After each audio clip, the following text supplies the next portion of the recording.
Well, good afternoon, everybody, and welcome. I'm Troy Dante Presswood. I'm the president of the Ward 8 Democrats, and I want to thank all of our Ward 8 family and friends and everyone who are tuning in here today on this Zoom as well as online for today's special candidate forum. Please click like and click share on Facebook, Twitter, Instagram. We are at Ward 8 Dems across all social channels. And I want you to tag us using the hashtag Ward 8 Dems or Ward 8 Votes so others don't miss it. Now, this is your choice, your voice. In keeping with our voter education mission, we are pleased to present today's virtual forum for candidates seeking the position of at-large council member, shadow U.S. Senator, and shadow U.S. Representative. This is the first of two forums we have scheduled in advance of a June 4th Democratic primary. The other candidate forum will take place next month on Saturday, May 18th for Ward 8 council member and delegate to Congress. And it's going to be at the Sycamore and Oak Main Pavilion over at the St. Elizabeth East Campus. We will also conduct a straw poll at that event for all candidates appearing on the Ward 8 ballot. So we encourage everyone who is here today to come out to that in-person event on May 18th. I want you to make sure that your voices are heard, and we'll drop the link to RSVP in just a moment. I want to thank today's sponsor. It is the DC Democratic Party. And so, as you know, they've been very busy getting ready for the Democratic primary. They are supporting forums like ours throughout the district, and they are also a sponsor of today's forum. So we do want to thank them for their sponsorship. Before we get into the forum, I want to just have a very quick discussion about what it takes to vote this year. And now at the conclusion of this at-large forum, I will show you some slides, which you can screenshot, some slides that will show you exactly where you can vote and how you will vote. But the first thing you need to know is that the Board of Elections will begin sending out these ballots, your mail-in ballots. They will be sent out and coming into your mailbox next week. So they are scheduled to send these ballots out on April 29th. You can send those ballots in by the mail, or you can drop them off at a vote center, or you can put them into a drop box. And again, I'll have all of that information about where you can do that in Ward 8 at the conclusion of the at-large candidate forum right before we go into the U.S. Rep and the U.S. Senate forum. So stay tuned for that. Keep in mind, though, you can vote and use any drop box. You can vote at any vote center, use any drop box in the District of Columbia. It doesn't have to just be in Ward 8, but I want to showcase those locations because they just may be right around the corner from where you live. All right, well, with that being said, let's get started with our forum. I want to introduce to you today's moderator. Calique Barnes I'm taking his age down, my bad. Calique Barnes is a 16-year-old junior at Thurgood Marshall Academy and is a resident here in Ward 8. As a licensed minister, Calique has been spreading the word of God since he was 5 years old. Additionally, he is a passionate youth advocate working tirelessly to empower young people here in Ward 8 and throughout the district. Calique works with council members and he works with our mayor to advocate for change. That is a true servant leader in our community. But that's not all. Calique is also a trained entrepreneur, or a talented entrepreneur rather, running his own business called Barnes Digital Design, specializing in graphic designing, business management, and ministry. Calique's dedication to his academics is commendable as he strives to pursue his dreams of attending college. And we are proud to have him here today at the Ward 8 Democrats. Calique, welcome. Thank you. Hello, how are you? I appreciate you, Troy, for allowing me to come on. Good afternoon, everyone. I'm Calique Barnes. As you said, I go to Thurgood Marshall Academy, a junior. And I'm definitely excited to be here to moderate this amazing event on today. So thank you to everyone who are watching us online. We hope that you gain some insight, gain knowledge, and gain understanding of what's going to happen on today. So this forum we have is very amazing, and it's a good one today. We're going to have our Ward 8 Democrats Forum, engaging in three amazing conversations with candidates who are trying to become or attempting to become the next at-large council member in the DC Council. And so with this forum, we're going to get more information of who they are, what their plans are, what they strive to do, specifically here in Ward 8 and throughout the district, different policies they may, have, their vision, and just simply how can they make an impact on Ward 8 residents and on people like me. So the conversation that we're going to have today is going to last around a good 45 minutes. And it will be a debate style kind of forum. And you'll also be timed. So initially I'll be asking you a few questions. But this forum is specifically for those who are here and those who may be watching live. You may have the opportunity to ask questions, get more information, just using the raise your hand feature. And I'll make sure that your voice is heard. And for those who may be online, I'll make sure that we have a list of your questions and they'll be picked. We'll try to get to most of them, but if not, you'll be able to ask them eventually. So yeah, you can post your questions in the chat, like I said, using hashtag Ward8 votes. And we'll try to get to many as possible. So with that being said, before we begin, do we have any questions, comments, or concerns? If not, we can begin. So as far as the first round do you have something to say? Okay. As far as the first round, we're going to have each candidate will be given 1 minute, 60 seconds for an opening statement. We'll start with 1 minute responses to questions and then move on to 30 seconds responses as we get closer to the ending gap of our portion. And we may also move to rapid fire questions with short responses for very short answers. And yes. Hey, Calique, it's LaJoy. I'm your timekeeper. So to all the candidates, I'm going to be timing you. When you get to 30 seconds, you'll see 30. It may be backwards. And then when you get to time, it's going to say stop. Okay? All right. I'm going to go back on mute. If you can't see me, let me know so I can make sure you can see the time. All right. And congratulations and good luck. Yes, ma'am. Thank you. So let's make sure that we're trying to at least stay on time a little bit and make sure that we're obedient to make sure that we have things done in decency and in order. So with that being said, if there's any other questions or comments, we can get started with our first forum. We're excited. So under the District of Columbia's legislative branch, there are 4 at-large council, at-large members on the DC Council. There are 2 are elected to 4-year terms every presidential election year, and 2 to 4-year terms every non-presidential election year. We are obviously in the presidential year. 2 candidates are running for this seat. As you can see, we have here Robert White, and we also have Rodney Red Grant. And they are Rodney White is running for re-election to a 3rd term. And then Rodney Red Grant is the challenger. So now we're going to meet them and let's see what we get into. We can have Robert White. Thank you so much, Calique, for moderating. Thank you to President Presswood and the Ward 8 Dems for hosting this and for the DC Democratic Party. I'm at-large council member Robert White. I'm a 5th-generation Washingtonian, and for the past 7 years, I've had the absolute honor of representing my city on the DC Council.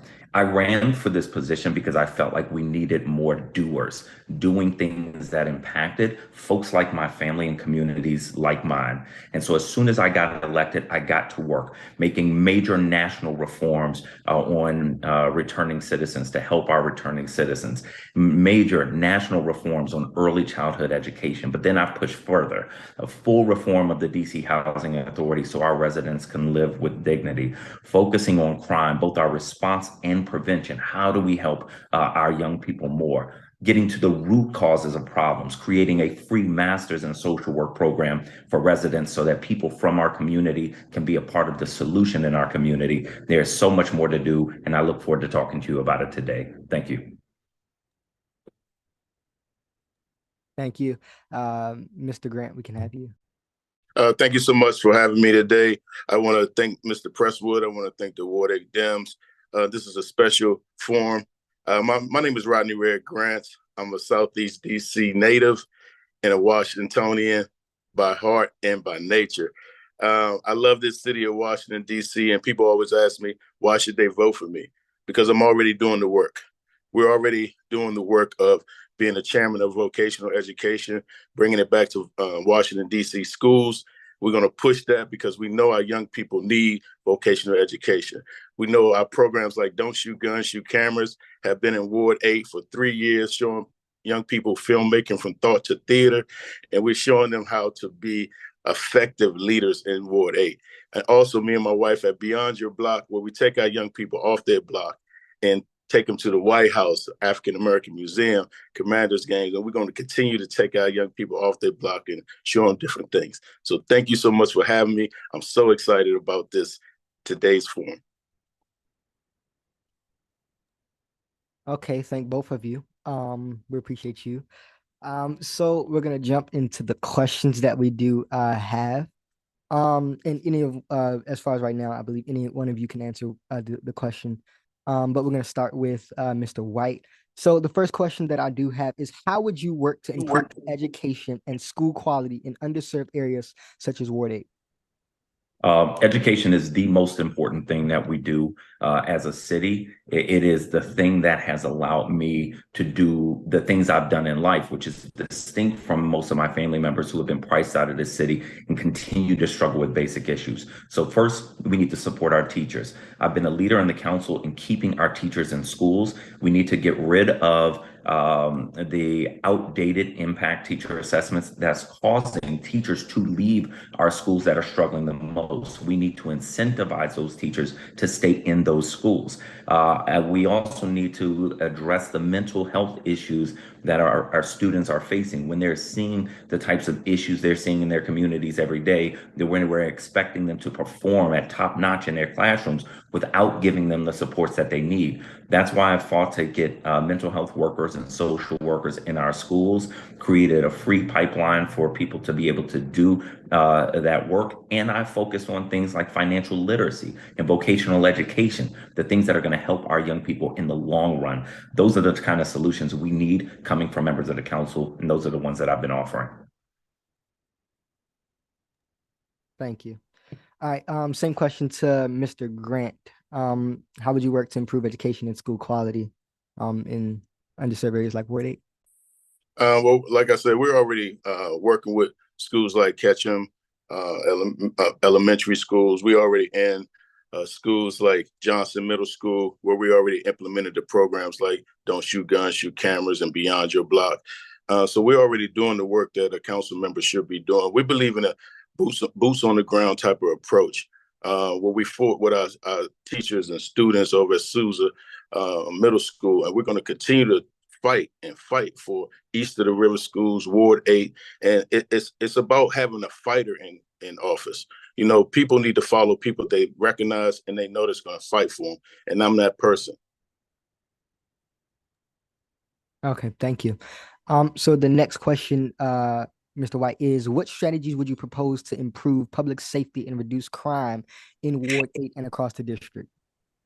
Thank you for that question, Calique. I've been a leader in this work. If we're going to reduce crime, we have to do two things. One, we have to respond to crime. That means we need to fix our broken 911 call system because folks are not getting an answer when they're calling in an emergency. And second, we need to fix our broken crime lab. I have been on the front lines of those fights. That's how we turn the corner on crime that we're seeing across our city. But we also have to focus on prevention. So I came out several weeks ago with a prevention bill that focuses on three major things. One, the biggest expansion of vocational education our city has ever seen. Two, mentors available to every single student in our schools, and I have a plan for it. It's in legislation. And three, more aggressive resources for truancy. That's the earliest sign that our young people are going off track. That's when we catch them and get them back on the right road. If we follow the prescription that I've developed, and I'm working with my council colleagues to do that, we're going to see crime go down and we're going to see more of our young people be more successful. Mr. Grant, same question.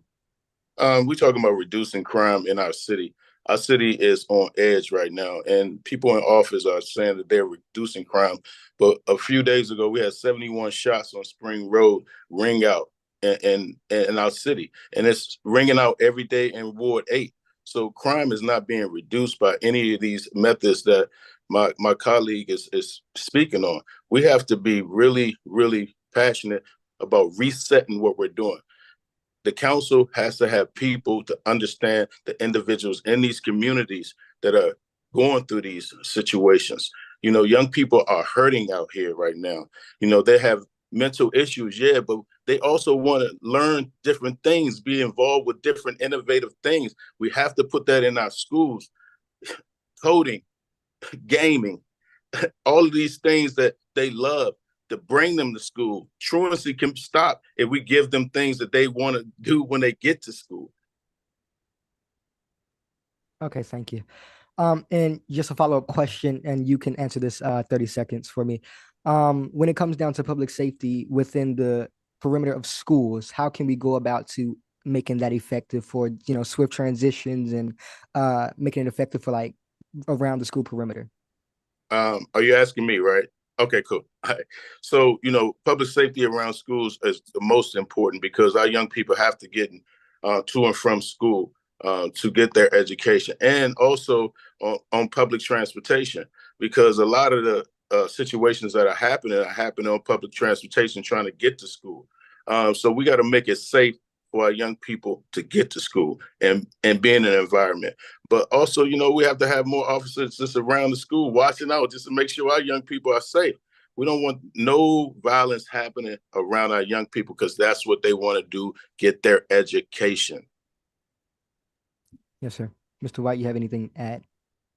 Yes, I've talked to hundreds of young people about the issues they're facing, because you can't solve problems with young people if you're not talking to them. What they're telling me is that they are not participating in after-school programs because if it gets dark before that program ends, they're worried about how they're going to get home safely. That is a problem. So one, pushing our Safe Routes to School program better. It is not working as effectively as it should, which is why I've been putting pressure on the mayor to focus on that. The second is communication between MPD and our schools. Teachers and principals keep telling us they're not hearing from MPD about what's happening and how to keep their kids safe. Thank you. All right, next question. How would you approach economic development and job creation in Ward 8, which has historically faced high unemployment rates? I can ask Mr. White. First, we start by doing something that I've done. I'm looking at businesses, thriving businesses in Ward 8 that employ and engage local people and communities being displaced. So I worked with Ron Moten and with other business owners to help them buy their buildings, which is something the government had not done since Barry's years. That is a model that I want to continue to expand so that we are getting local business owners hiring local people. The second thing we have to do is incentivize the types of businesses that are needed in Ward 8, but also that want to go into Ward 8 and Ward 7. You're not going to force folks who don't want to be there. And frankly, if they don't want to be there, we don't want them there. But we need the business owners who want to be part of the community, who are going to give back, who are going to hire local people. That's where economic development starts. But we have to make sure that people in Ward 8 are business owners and top level employees, not people coming into the community, taking the community's money and getting the heck out of the community. That's not what we need. Thank you. Mr. Grant. Yeah, business in Ward 8 can be super successful right now, but we have to give people incentives. We're losing more businesses in DC right now than we're gaining. People are leaving the city. We have to give tax breaks, tax incentives, put legislation in place that's going to give people who are from Ward 8 the opportunity to own more, to do more, and be business owners in Ward 8. It's not rocket science. I'm a pragmatic Democrat. I think in a common sense way. You give people breaks, they have an opportunity to get on their feet. And we're not getting people enough breaks out here. We're making it hard for them to get business, have businesses in Ward 8.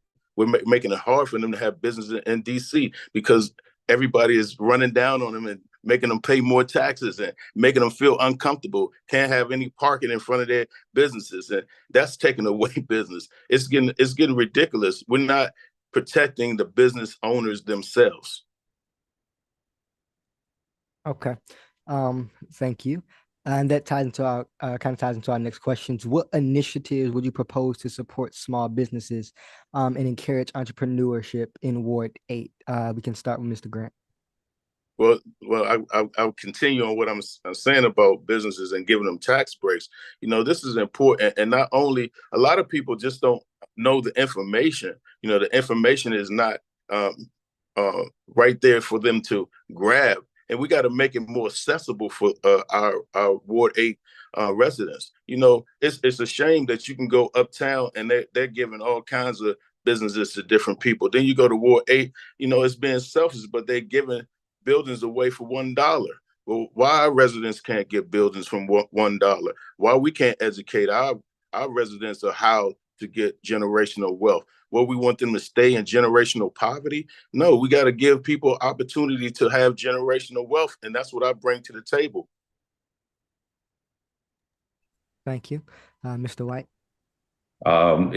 We need to be focused on actual solutions. So the city has tried tax breaks, and what resulted was a number of businesses that came and they were closed weeks after they were open, and that meant people lost jobs, taxpayers lost money, and people in those communities weren't any better off. That's why I'm saying we need the folks who want to be there, but then we need to make sure for the folks who do want to be there, we're helping them pay their mortgage for the first year. We're incentivizing them to hire people from the community and making sure they know if you are getting taxpayer money, then you have got to hire residents from Ward 8, because this has to be an economic ecosystem that is helping everyone. That's where our focus has to be. Who are the folks who want to be there? Do they provide what the community needs? And are they hiring people from the community? That's the recipe that's going to benefit. But we also need the administration to be better with these regulations and licensing, because it is too hard to start a business anywhere and everywhere in the district, especially if you don't know somebody high up in the administration. That's a symptom of a broken system. Thank you. Okay, so our next question would be, what strategies would you implement to increase access to healthy food options and address food deserts in Ward 8? We can ask Mr. White. There are a couple of things we have to do. First, we have to focus on things that we see working, like farmers markets, people who are bringing fresh foods to our communities and making those foods financially accessible. The second thing we have to do is utilize technology. Brick and mortar stores are not the only solutions these days. Such a large percentage of people are having food delivered to them. For the money that we could use to incentivize stores to open, we can also use that money to get food for free to the doorsteps of people, particularly seniors who are already having enough difficulty getting access to fresh foods. I will tell you, anybody who says just offer incentives to grocery stores and they'll come has not talked to these grocery stores. This is a much more complex solution. So as we figure that out, which I believe the solution is smaller grocery stores, we need to make sure we're not just sitting on our hands, but we're looking for things that can work right now. Mr. Grant. I try to stay patient in these conversations, but it's really weird to me. A person who's been in office for 7 years is talking about, giving these breaks of a year and paying, but they had the opportunity to do this for 7 years. I believe that if we're going to really, truly be saving our people as far as giving them real nutrition, we have to do it on a daily basis. Weekly, I do it with my partners over at the Rich Kid Foundation. We feed so many people every Wednesday and Tuesday with fresh food from Whole Foods. I'm talking about boots on the ground. Let's get out the Wilson building. Come with me and I'll show you how to feed our community right now. Okay, thank you. Here we go. Our next question, one of my favorites right here. What is your position on dealing with parental responsibility for crimes committed by their children? I'm going to add something. How do you feel as if by you holding parents accountable, will it change the outcome of what our youth are doing in Ward 8? We can start with Mr. Grant. Oh, hold on, Well, Mr. Grant, before you start, Calique, because you added another question. Do you want to give them a minute and 30 instead of just a minute? We Okay. can. Hold on, Mr. Grant. Let me give you another 30 seconds. yes, thank you. I All appreciate right, it. and go. All right. So, well, parenting is already difficult. I have a 15-year-old daughter, and it's already hard because when kids are going through teenage years, they're going through their, they think, they swing, they know they, they smart, they really smart. You guys are super smart, so we can't just look at our teenagers as they don't know what's going on. They do. They actually know more than us. So when we're dealing with our young people and our parenting, it's a real fine line. But I'm a parent. I believe that parents should parent, but we also have to get to the root of the problems. Why are our kids, parents doing what they're doing? Are they having trouble? Are we going to get them help? How do we get our parents that can't, handle these situations help? Because our young people are crying out for help. And you can see it in the way that they're acting. If we don't have parents involved in the whole relationship, we're going to lose our community. It takes a village to raise a community. So sometimes it's going to take other people to parent now. We got to bring in community leaders. Our returning citizens going to have to come. Our good men going to have to step up. Now it's time for others to help. So I believe that if we put the right energy into it, we're going to have better kids, better parents, but we do have to hold parents accountable. Thank you, Mr. Grant. Same question, Mr. Thank you. Every time I look on the news and I see a 14, 15-year-old involved in something like a carjacking at 1, 2 o'clock in the morning, my first question is where are the parents and what are the parents doing?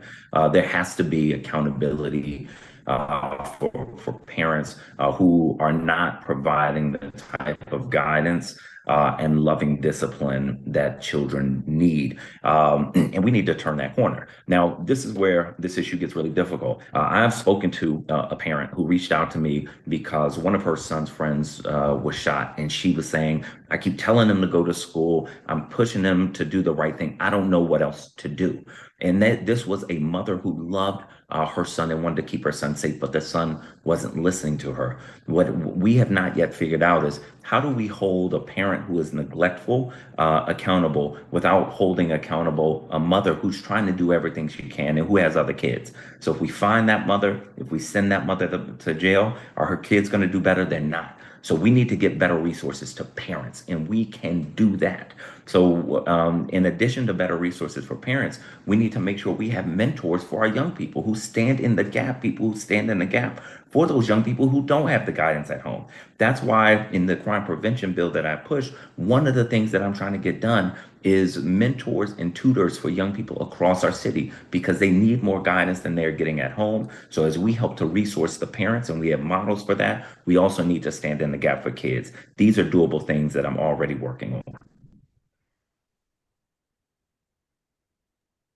Okay. Thank you. So our next one is did any of you had anything to add? I mean, I would say, Robert, you can come out here and mentor with me because I'm mentoring on a daily basis. So we can mentor together because it's going to take leaders to get out of that office and mentor. Yes. That's nice, sir. I mentor a number of young people, but the thing that we have to recognize is Well, I know, that you have to be creative. Don't interrupt me, brother. Don't interrupt me. I'll let you speak. Okay. So, people. all right, moderator, are we going to do the back and forth, or am I going to? Hold on. Let's do this. Hold on. No, I'm not going to do Mr. that. Grant, we're going to give Mr. Grant, hold on. This is LaJoy. I'm your timekeeper. I'm speaking. Thank you so much. What we're going to do, Calique, I think you should give them each 30 seconds to respond. You call on each candidate. As your timer, I'm going to give you 30 seconds, and then I'm going to put up the stop sign, and we're going to do it that way. We're going to be respectful here in Ward 8. Does everyone understand? Yes, LaJoy. Thank you so much. Calique, please call the candidates and give them 30 seconds to respond. Okay, we're going to have Mr. Grant, 30 seconds. I'm going to be respectful to the timekeeper, Ms. LaJoy, but I'm out in these streets on a daily basis with these young people. And we're taking real guns out of their hands and replacing them with cameras. And our community needs our leaders to get out into the community, not sit in the office anymore. You know, that's old school. That's cool, but we need a boots on the ground type of approach to the situation, and that's what I am. I'm a boots on the ground type of leader, and I'm gonna continue to be that type of leader. And I'm asking every leader in the city to be that type of leader. Mr. White. All right. Thank you. I mentor a number of young people. I don't make a show of it, so you won't see it on my IG. But I also recognize that for each of us, there's only so much we can do individually. That's why we have to make sure we are working both inside and outside of the Wilson building. So outside of the Wilson building, I mentor young people. Inside the Wilson building, I create systems to help people across the city mentor more young people. There are 35,000 DC government employees. If and when my bill passes that I introduced a few weeks ago, every one of them will be able to take leave from work just to mentor young people. So I'm talking about broad solutions, not this one by one stuff. Okay, thank you. So for our next question, Councilmember White, the DC Council recently voted to support a $500 million investment in Chinatown. How would that impact Ward 8 regarding employment, access to space in Chinatown, business contracts, construction contracts, and things like that? Great question. So the amount that the city will get back for programs from that $500 million investment is a lot bigger than $500 million.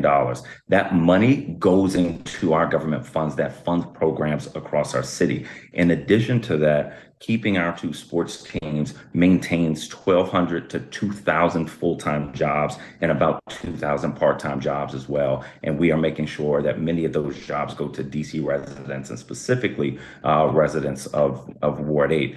But we need to make sure we're going further. So I'm talking to Monumental about opportunities for local businesses, local artists. The economy downtown being strong is going to help our entire city, but there are also more opportunities for Ward 8 businesses, entrepreneurs, and artists to get broader visibility inside Capital One Arena. And that's something I'm working with Monumental Sports on right now. Thank you, Councilmember. Councilmember Grant, same question. How would that impact Ward 8? I would say, you know, when I go to Capital One Arena, you see so many people that are employed by Capital One from Ward 8. So, you know, downtown DC businesses, we have to keep it booming and thriving because it employs so many people in our city, especially in Ward 8.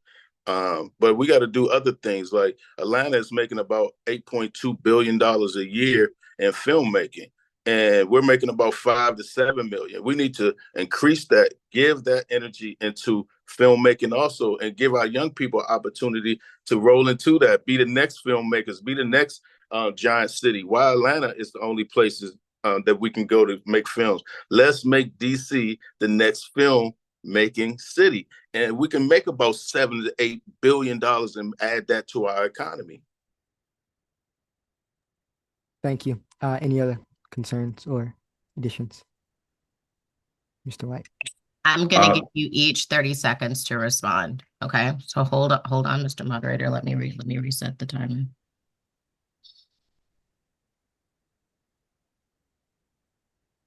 Okay, Councilmember White, go ahead. Thank you. I want to hear more about this plan. The biggest impediment to filmmaking in the district government in DC is federal restrictions that DC has been trying to lift from the federal government for many years with no success. The other thing we need to make sure is that we understand whether we're spending money well. If you look at the return on investment for what we spend trying to attract films to come here, we lose money at this point. So the idea that we're just going to incentivize and there are going to be more films in DC is one that is not fully informed. No, that's not true. That's not true, Robert, at all. I think you need to do more research. You need to go a little deeper and have people do a little bit more research on what's going on. Filmmaking is making cities a lot of money, and if you incentivize it properly, you will see it grow. But you have to put energy into it. You know, don't just cut it off before you don't cut your nose off before you spite your face. Okay, thank you. So Councilmember Grant, what will be your most looming proactive legislation to help livability for all our youth, young adults, and elderly? Um, you can answer that. Well, I'm always about protecting our young people and our seniors. That's why we go to our senior homes every week and do programming with our seniors, because our seniors are suffering sometimes because people forget about them. They're struggling to make ends meet. A lot of them can't work anymore. So we got to put that energy back into helping our seniors, our most vulnerable people, our most vulnerable constituents in our and DC is sometimes forgetting about our seniors. They're forgetting about our young people. We got to just continue to put that energy into a programs. Why not go to the and play bingo with our seniors? I do it every Tuesday and Wednesday also. That's what we do. We go and be involved so our seniors can have more things and using their energy. They're in there ready. They partying too. You put a little music on, they're ready. So we got to get that energy. We can't forget about the people who paved the way for us. Thank you, Mr. Grant. Councilmember White. Thank you. So first, we need to make sure we are building stronger young people. One that's going to make sure that our younger people are standing in the gap better for our seniors, but our seniors are a big part of that. I continue to hear from seniors, some of them retired, some of them semi-retired, who say they want to help young people learn to sew, learn financial literacy and life skills. And we have some models. We have a building in the city now in Ward 4 that is intergenerational. There are seniors and there are young people who have aged out of the adoption system. This is a beautiful model that we can replicate across our city. But we also need to make sure, and this is an important part of that recipe, that we are tapping into the wisdom and experience and love of our seniors, because they can help guide so many of our young people, and our young people can give them in return the services and the help that they need. But we need to make sure that we're creating programs that empower that. Thank you, Councilmember White.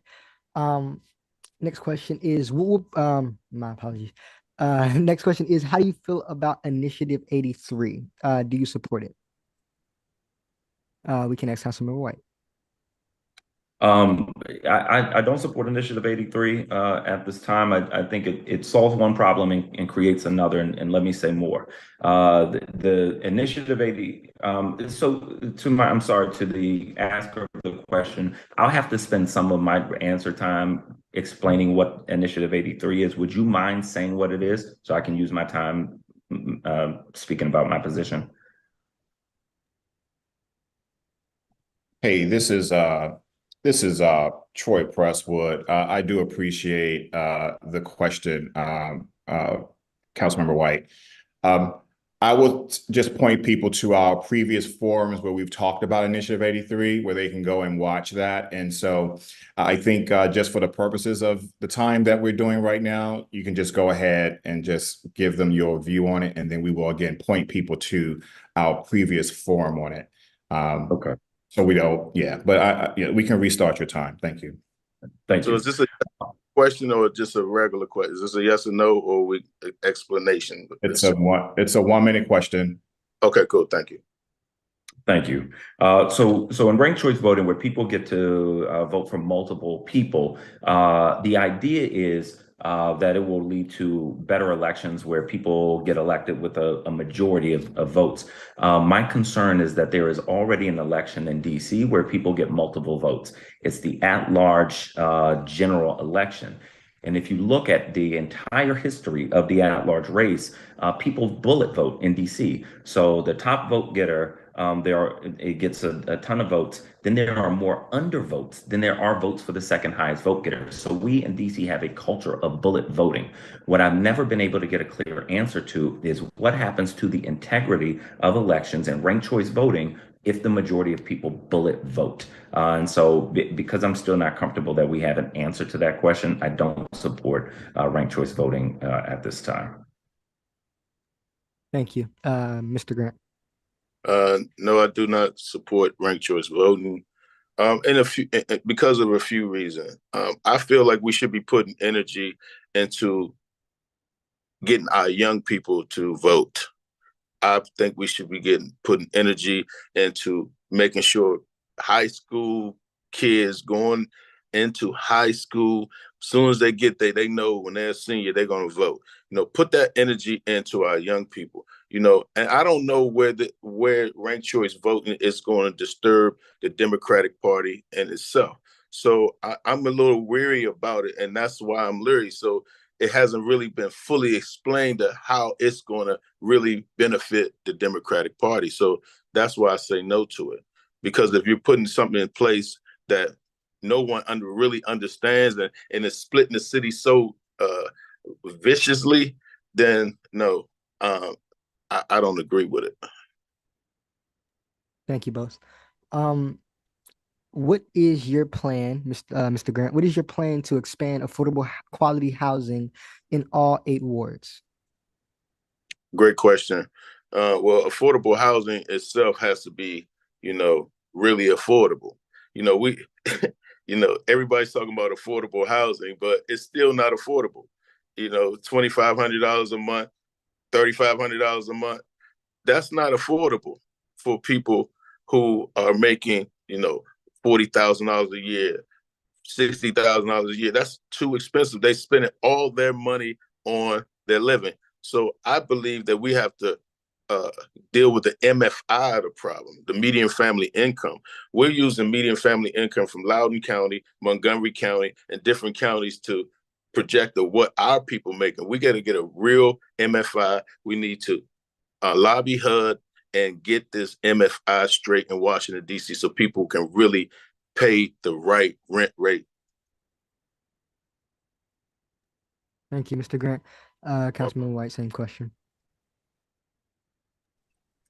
Thank you so much. This is a question that we've got to take very seriously because people are being priced out of our city, but there are also people who want to come here, start a family, start their future, who can't even get into our city. So when we talk about building more affordable housing, the thing that we have to focus on the most is a return on our investment. We spend so much money on affordable housing, and I continue to believe that we can get more for our investment, which is why I'm looking around the country and around the world for new models. As I've been chairing the housing committee for just over a year now, I've gotten to work. But it's not just how much affordable housing, it's we need multi-bedroom affordable housing for families. We need ownership opportunities. I'm actively working to fix the DC Housing Authority so that we can get over 1,000 public housing units back online. I hate to say it, but changing the MFI will not at all change our problem, even a little bit. All it will do is lower the income of people eligible for affordable housing in the city. It will not help us build one additional unit.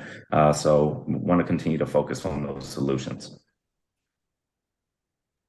Mr. Grant, if you have anything else to add, you can be given 30 seconds if you would like. Well, we definitely have to bring back the mixed housing model where, we have different levels of income within the same unit. So we can create a community again. I believe in a community. I feel like we've gotten away from being a community again. And I really grew up in Washington, D.C. Mom's bought her first house for $100,000 off of Minnesota Avenue. And, we were able to afford to live here. Somewhere along the line, someone gave up our city and we're not able to afford to live here anymore. And we need to backtrack and find out what happened. Thank you. Thank you both. So my question is, what is your plan to promote youth development and provide more resources for young people in Ward 8? Is that for me? Youth development. One, we need more programs for our young people. One of my colleagues, Councilmember Matt Fruman, has a bill to expand after-school programs, sports, music, the arts. That is what we need available for all of our young people. The second thing we need is vocational education opportunities. So young kids who are not planning to go to college can graduate high school making $60,000, $70,000, $80,000 a year. That is one of my priorities that I'm working to get done right now. Mentors for our young people. Young people are facing trauma and challenges unlike anything that we have ever faced. They went through a global pandemic. They're living in a time of high violence in our city, like many of us who are a little older did experience that piece, but they don't have enough supports. If we provide the supports, the mentors, and the programs for our young people, we are going to catch most of them. We are going to see them reach their highest heights. But if we don't do that, we're going to continue to see more young people go down the wrong roads and end up locked up before they realize that they could have and should have made better choices. Thank you, Councilmember White. Mr. Grant. This comes down to equity. You know, young people want equity just as much as when you grown. You know, equity is the key to saving our community, putting it back into our community. You know, I've been talking for about 3.5 years about vocational education to the council, doing testimonies in front of the council committee of the whole on education about vocational education. No one was listening. Now it's time to vote. Everybody's putting out. Now you want to put out a bill. I'm confused about that. You know, we've been talking about this for years, trying to get you to be involved with vocational education, Robert. Now you're talking about vocational education. It to me, and I appreciate it now. But you know, let me show you how we can really do it. Let me show you how we can really put certain things in vocational education and that's innovative, new wave, and I think we can work together.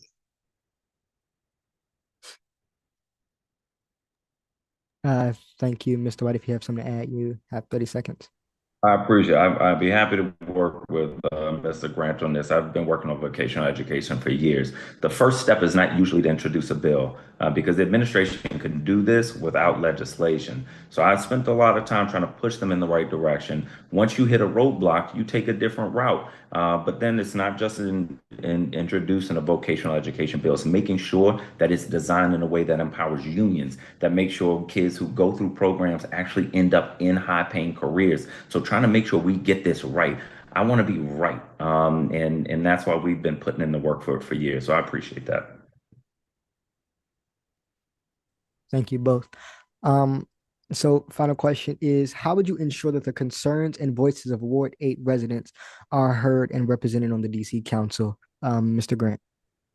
Well, most people know that I'm a fighter. I make sure that I fight for Ward 8 in all wards. I'm a Ward 7 baby, but you know, it was a Ward 7 and we Ward 8 was one of the last little wards, and we love Ward 8. So, you know, it's one of the most powerful wards. And my office is in Ward 8 on Martin Luther King Boulevard Avenue. And a lot of my energy is toward Ward 8. If you go up and down Ward 8, you'll see me up and down Ward 8 because that's what I believe in, my family over in Ward 8. Because when we forget about the people who need it the most, then we forget about what Washington, D.C. is and who Washington, D.C. really represents.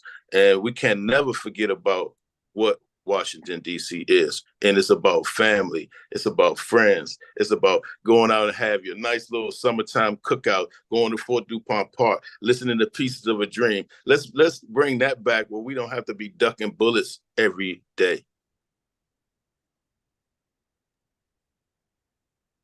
Thank you both. Any other remarks? Wait, Councilmember, did you answer the question? I don't think it is. No, I haven't. Okay, I'm going to give you a minute. Go right ahead. Thank you. How to hear the voices in Ward 8? You got to listen. And so listening means going to our senior homes just to talk to them about what they're experiencing, what's working, what's not working, what they need. Listening to our young people, going to their schools, asking them, what are we missing? If you could change one thing today, what would it be? And really putting those into action. That's what I do for our young people, making sure that we're creating ways for people to reach me that aren't just in the Wilson building. I do community office hours differently every single year. So I'm reaching the people who don't go to the ANC meetings and don't go to the hearings. You've got to make yourself accessible. But beyond that, You got to make sure you're listening to people. The legislation that I develop, the programs I develop generally come from the community, not from inside my head, not from inside the Wilson building, but listening to people in our community and responding to it. I have been fighting for our communities. I've created programs in Ward 8 that don't exist anywhere else in our city because we owe it to Ward 8 to continue to show up and help make up for, frankly, lost time. I thank both of you. And just a quick follow-up question. Because it is, it's easy for you all to reach out to us. However, we do have a responsibility as well to reach out to you all.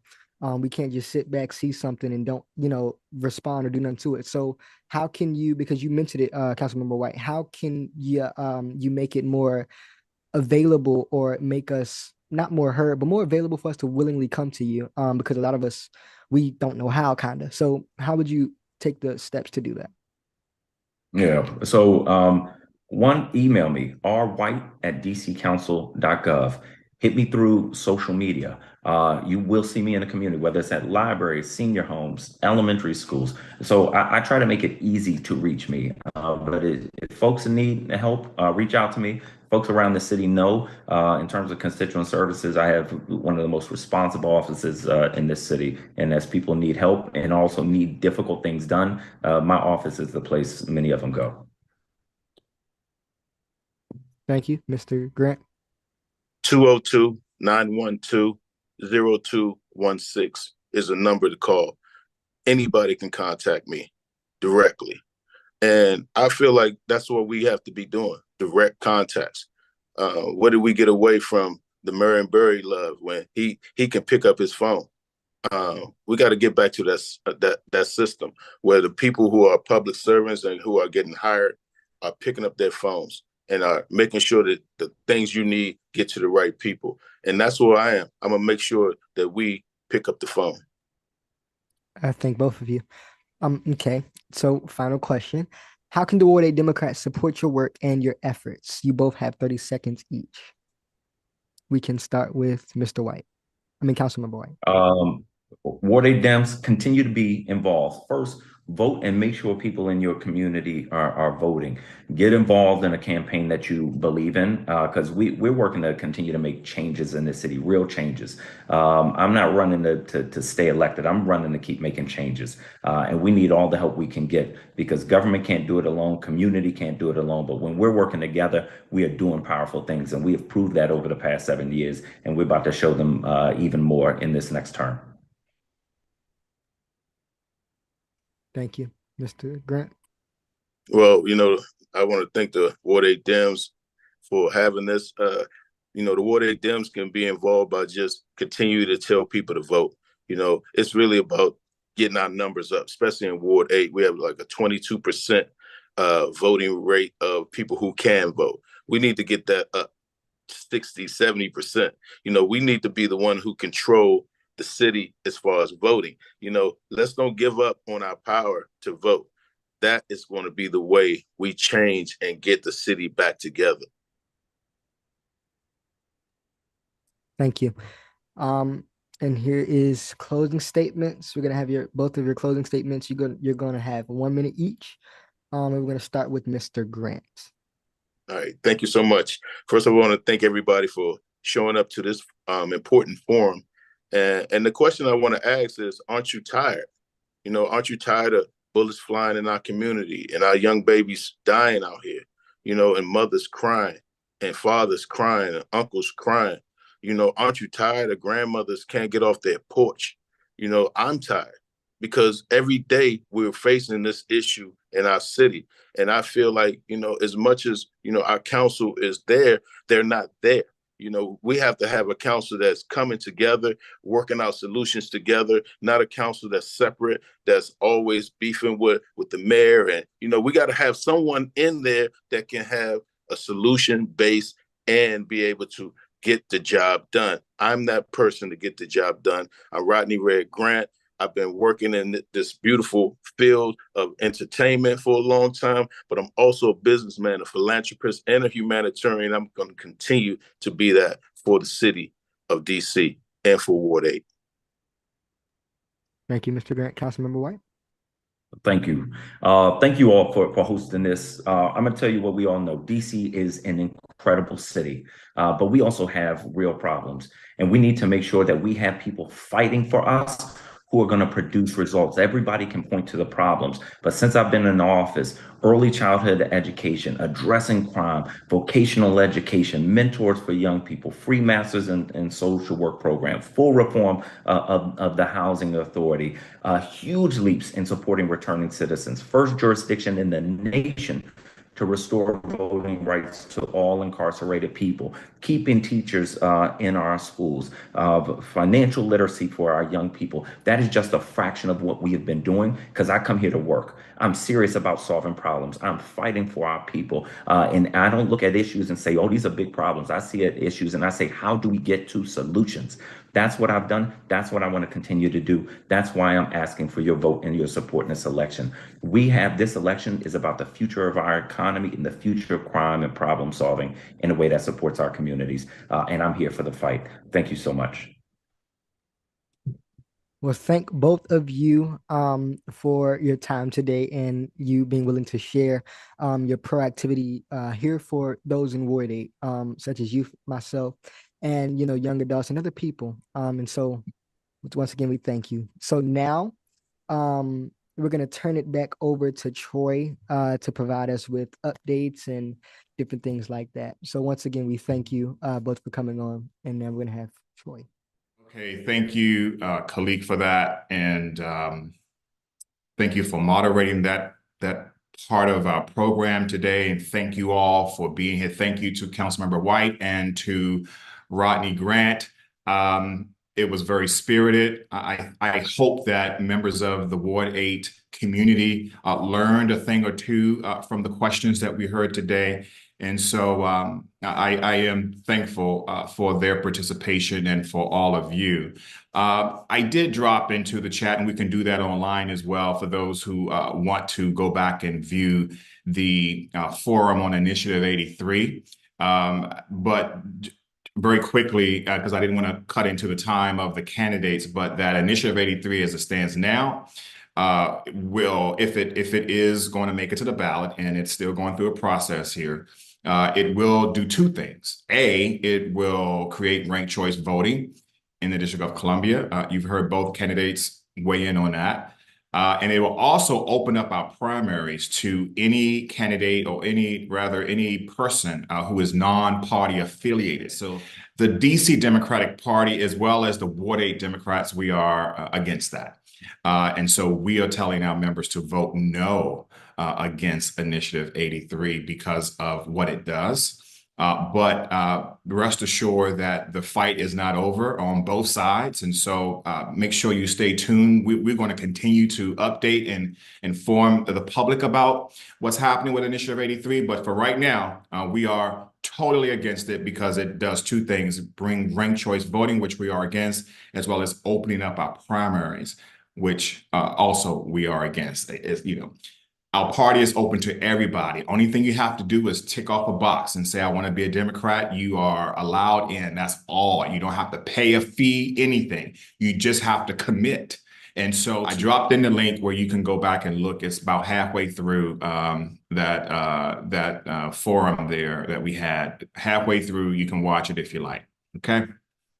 All right. I want to talk just a little bit about what we have going on. First and foremost, if you want to support the Ward 8 Democrats, and we hope that you do, I have up on your screen right now a QR code that you can use. It takes you straight to our ActBlue account, and there you can make a donation. It could be small, it could be $5, $10, it could be $100, up to $250. We would certainly appreciate that. All of the money that we collect goes into a pot where we can use it for GOTV or get out the vote efforts. You know, we have a number of challenges around turnout in our ward. And so what we know is that if we invest in those low voter turnout districts, those precincts, where we can just put a little bit more investment, maybe it's a text digital campaign, maybe it's door knocking, maybe it's leafleting, we believe we could see a change, but we have to have money to do it. So how can you help? Well, I have it up on the screen there. You can scan that QR code and make a donation today. Again, no donation is too small. You can become a sustainer, or you could make a one-time donation. It really is up to you, but that is how we do the work here in Ward 8, is through member donations.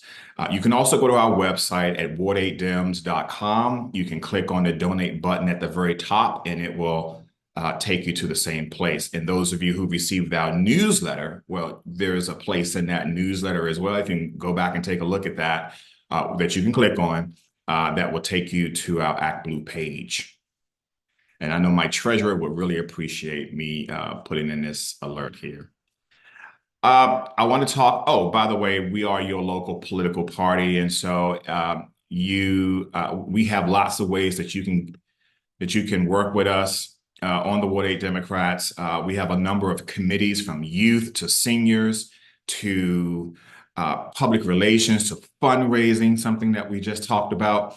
There's so many ways that you can use your gifts and talents here at your local political party. So I invite you to send us an email at info@ward8dems.com. You can even send it here on the chat, those of you who are watching live on the Zoom, or if you're going to watch this presentation on demand, if you're watching it later, you too can send us an email at info@ward8dems.com. We'll get you connected to your committee chairs so that we can do the work that it takes to really engage our members, our voters here in Ward 8. So we are your local party. Please get involved. Now I want to briefly just talk about what's happening. I mentioned at the top of the program that on April 29th, the DC Board of Elections will start to send out the mail-in ballots. And with those mail-in ballots, you can do a couple of things. One, you can mail them in. You can take them to a mailbox. You can give it to a mail carrier, take it to the post office, anywhere in the city. It doesn't have to be in Ward 8. It doesn't have to be in the city, actually.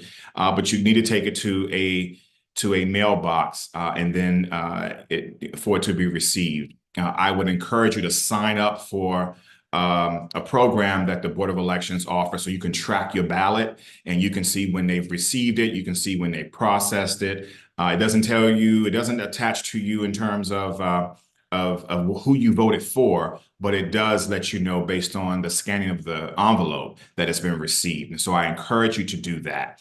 The other way you can do that with your ballot is you can actually take it to a Dropbox location. And here are the Dropbox locations in our ward. You can take it to any Dropbox location in the city, but here are the ones here in the ward. And so feel free to take a screen grab of that, a screenshot of that, so you know where they are. They may just be right around the corner from where you live. And tentatively, they are scheduled to open on Friday, May 10th, which is a national holiday for me. But on Friday, May 10th, they will open up that morning, and they will remain open for almost a month until the last day for voting, which is going to be June 4th. So if you don't live near a mailbox, or if the drop boxes are closer to you, you can take them there, and they pick them up every night and scan them in as well. And that way you know that they received it. I mentioned the part about receiving it because if they didn't receive it, you can actually reach out and say you want to go and vote in person if for some reason something happened to your ballot. But the first thing you need to know is if they received it or not. So think about taking part in that program that they offer. So again, these are the Dropbox locations. They spread all across the ward. And then on Sunday, May 26th through June 2nd. So Sunday, May 26th through Sunday, June 2nd from 8:30 a.m. until 7 p.m. with the exception of Monday, May 27th, which is Memorial Day. These early vote centers will be open as well, and you can go there and drop off your ballot, or you can go there and vote. You can just You know, if you don't want to vote with the ballot that you receive in the mail, you can go there and vote in person. Maybe you need to update your voter registration, or you want to sign up for voting. You can do to vote. You can do all of that at an early vote center. And here are the locations on your screen. Again, they may be near you, so do a screen grab of this just in case you are interested in going to an early vote center during those days. And then, of course, there is the final day to vote, which is Election Day, Tuesday, June 4th. The polls, or rather the vote centers, will open up at 7 o'clock in the morning and they close at 8 o'clock p.m. And here are the locations spread again all around the ward. They include our Navy Yard area, as well as our southern tip of the ward and everything in the middle. And so here are the locations. They may look familiar to you. You may also see that some of the previous precincts are missing.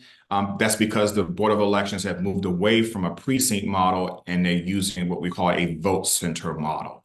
So these vote centers will be open. You can go to any of these locations. They're not tied to where you live anymore. So you can go to any of these locations or any of them in the city. But here are the ones in Ward 8. Screen grab that so you have it. And again, this is for you so that you can vote on Election Day, June 4th. So I'll stop there. Just once again, encourage you to check out everything on our website at warddems.com. We will have more information there, as well as a special election day or election website called Ward 8 Votes. And so that'll be up and going and be refreshed very soon. And again, we want to encourage you to come out on Saturday, May 18th. That'll be an in-person event at Sycamore and Oak, where we'll have the Ward 8 Council Candidate Forum, as well as Delegate to Congress, and a straw poll. So if you like what you heard today, if there's a particular candidate you're leaning toward, a candidate that you like, that you want to support and show your support for, well, we encourage you to come out on Saturday, May 18th. For that event, so that you can vote in the straw poll. You can actually vote and leave. All right, with that being said, I'm going to actually turn it back over to my good friend, Calique.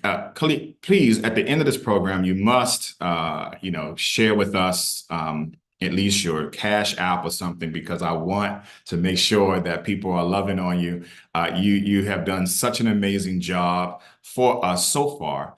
And I really want to make sure that people who feel the way I do have a way to support you with a little bit of change. And you know what I mean? So, everyone needs a little change. I need some change right now. So I'll put my Cash App in if y'all don't. So, but I do want to just say thank you so much. I think you've been just a brilliant moderator so far. And so with that in mind, again, this is your choice, your voice. And this is our Ward 8 Forum. And this point, we are scheduled to talk more with our shadow U.S. Senator and our shadow U.S. Representative candidates. And so I'm going to turn it over to you, Calique. Thank you so much. And we can go ahead and get started. Thank you, Troy. Once again, if y'all probably forgot who I was, Calique, Thurgood Marshall Academy Junior.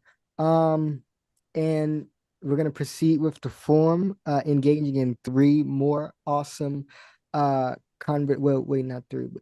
more awesome conversations. Two more. Okay, I'm my fault. See, I knew it. Two more awesome conversations.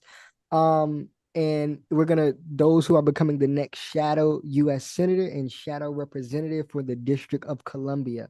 And so it's going to be pretty similar. We're going to listen in, hear what they have to say, get their insight of how they're going to, impact Ward 8, the great Ward 8, their policy proposals, their visions, and their goals to assist us as citizens and community members and leaders.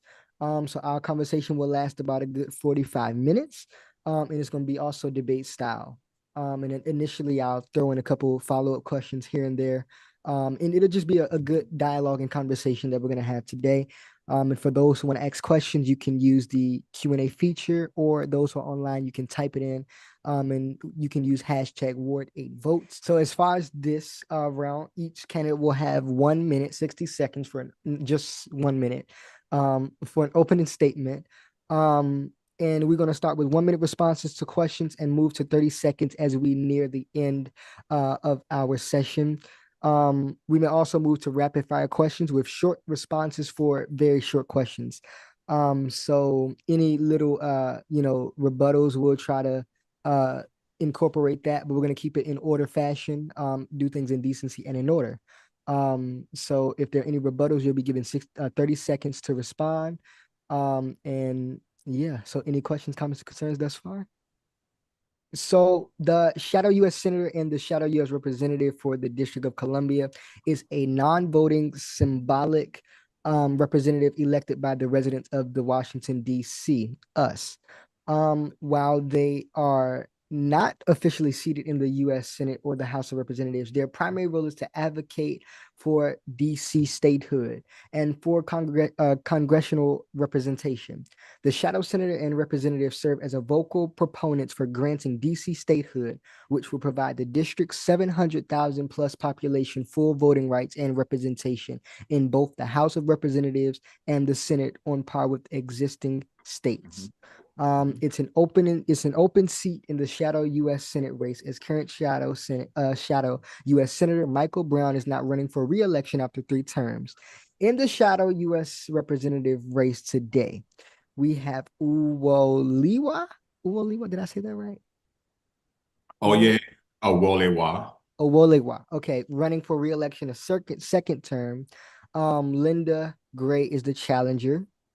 And we're going to meet our candidates, and we're going to open up our ears and hear what they have to say. So let's meet the candidates for Shadow U.S. Senate and Shadow Representative. We're going to start with your opening statement. And yeah, for your opening statement, you will have 1 minute for opening statement. And that's pretty much it. So we're going to start with Miss Gray. You can start your opening statement, or will we? Okay. Good afternoon, Ward 8, and thank you for having me.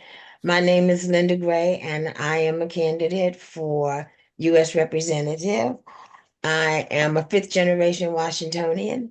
I currently serve as the vice chair of the DC Democratic Party. I'm an at-large member. I live in Ward 4 in Tacoma. I am a former biology teacher. 1 year I taught at Ballou, a former assistant principal, and a retired principal from DC Public Schools. And I am a serious supporter of DC statehood. Thank you for having me. Thank you, Ms. Gray. We're gonna have now Mr. Owolewa. I'm sorry if I keep messing that up. No, you got it, Calique. You got it, Calique. Good afternoon, Ward 8 family. My name is Dr. Oye Owolewa. I'm an elected healthcare worker. I'm the U.S. representative of Washington, D.C. And just as important, I'm a Ward 8 resident. I've been in this role for about a few years now, leading the charge for D.C. statehood, bringing the improbability of my being a Nigerian American to increase the awareness of D.C. statehood all across this country. We've been numerous publications. We've had the supercar rally for DC statehood to get people interested in statehood. And we have served on a panel of CBC Week to talk about DC statehood. In addition to talking about statehood, we're also plugging the holes of what statehood doesn't provide for us, whether it's our criminal justice system, whether it's our educational system, whether it's our local autonomy. We did just that. We've launched a bunch of clinics to get our returning citizens back to work and removing their barriers to re-entry. We're helping young people find future careers that can keep them in DC. And last but not least, we're helping minority business owners learn how to get contracts, grants, and certifications to build up in our nation's capital. Again, I'm thankful to be here. I'm asking for your vote for granting us 2 more years. I'm excited to chat with you, Calique, and be here with the Ward 8 Dems.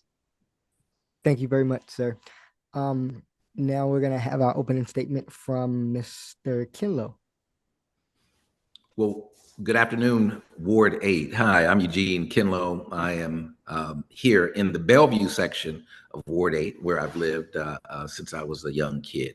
I've attended Ballou High School and graduated with my brothers and sisters. I am a former chair of the Ward 8 Democrats, a former Ward 8 committee man, and a former delegate for Mr. Obama, the Democratic Convention in 2008.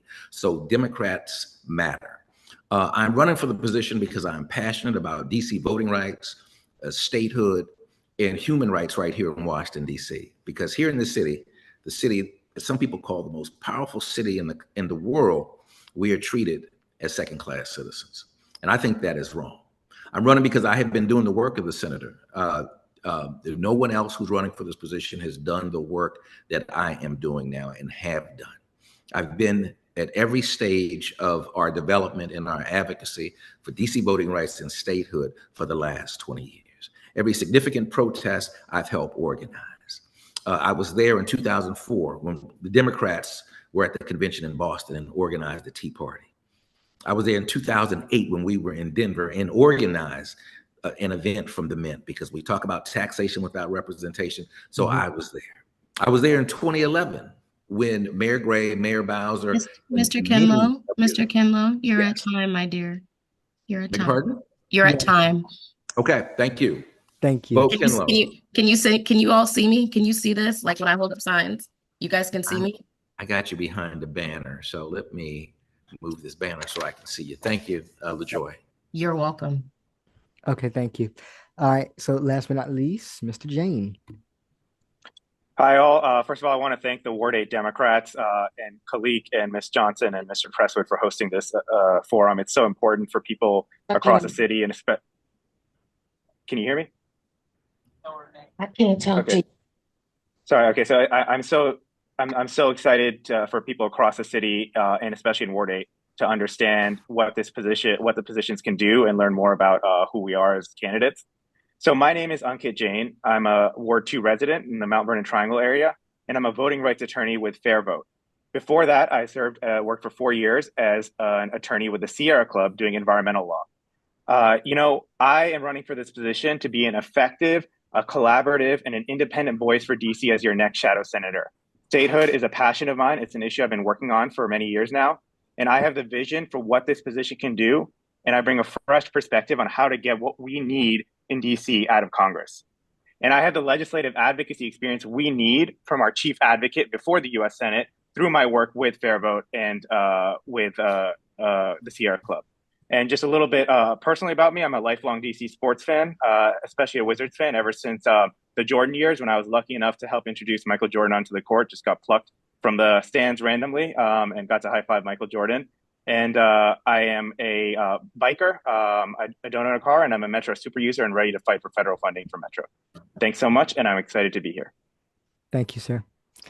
All right, so we thank each and every one of you for your opening statements. Lovely. And we're going to jump right into the question.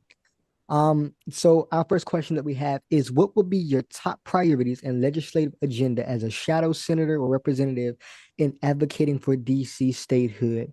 We're going to start with Mr. Kinlow. All right. So the top priority is DC statehood. Without it, we're relegated to being second-class citizens. So the first step is to make sure that we can get the House, the Senate, and the president to vote for it. We've passed the bill twice in the House over the last 2 cycles of Congress. In the Senate, we're at about 46 senators. We need to increase that. West Virginia was not supportive. Arizona was not supportive. We need to make sure that, one, as Democrats, that we get all Democrats on board. And that is the agenda. So this is an election year, so we need to urge everyone. We need to urge folk who come out in a part of the states to encourage their elected Democrats to support our legislation.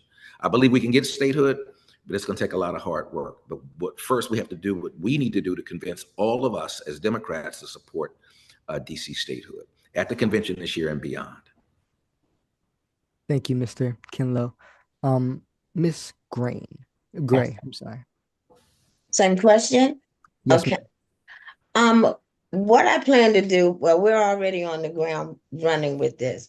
We plan to really have a serious demonstration and illustration for DC statehood and the need for DC statehood at the Chicago Convention. For me, again, it is reclaiming the House. That is something that we have to do.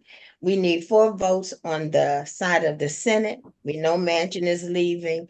We're hoping that Representative Gallegos from Arizona can win, because that will be one of the seats we need. We need to work with Senator King in Maine which is one of my states, as vice chair of the Eastern Regional Caucus, and we need 2 more votes on the Senate side. If we can gain back the House and keep our Senate majority, our Democratic majority on the Senate, it will get to the president, and he does fully support statehood. That's right. Thank you, Ms. Gray. Mr. Jain. Yeah, I mean, so I agree with what both Eugene and Linda have said in terms of statehood being the #1 priority. I'll add 2 other priorities I'll have as shadow senator. One is stopping laws that the council passes and that the mayor signs from being overturned by Congress, and stopping Congress in general from interfering in our local affairs, which has just happened last year and happens all too frequently.